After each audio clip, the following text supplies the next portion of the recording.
Amahoro neza. Ukwezi kwa Gitugutu ni ukwezi kwahariwe kurwanya ingwara ya kanseri y'ibere.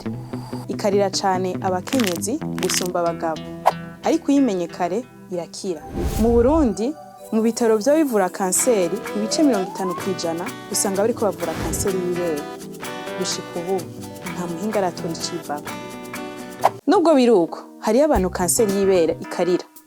Twovuga abakenyezi bari hagati y'imyaka 40 na 45, abana b'abakobwa bagiye mu butinyanka hakiri kare imbere y'imyaka 10, abakenyezi baciye imvyaro batevye, umukenyezi atigeze yibungenga canke ngo yonse, umukenyezi yatwaye imbanyi ya mbere arenze imyaka 30, hamwe n'umukenyezi yiguye imbere mu myaka afise ibiro vyinshi, ashobora kubanywa inzoga canke itabi, atagira n'ikarashishi.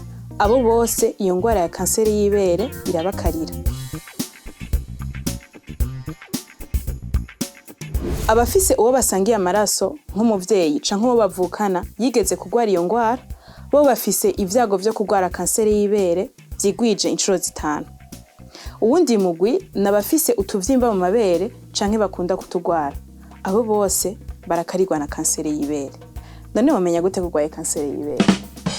Hari ibimenyetso bitandukanye bihari vyo kuraba ko ufise iyo ngwara. Kubona ahantu hahindutse ku mubiri ukabona nk'ibere rigumye, kubona ikivyimba gisohoka, kubona ahantu hacokeye kw'ibere, kubona imoko rigumye, n'ibindi bimenyetso bitandukanye.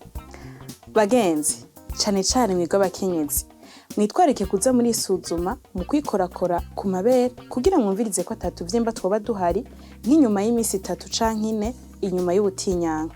Ivyo bigakorwa n'imiburiburi rimwe mu kwezi. Ko afise uwo mu muryango basangiye amaraso yigeze kugwara iyo ngwara, nawe yo kwitwararika kwisuzumisha kwa muganga.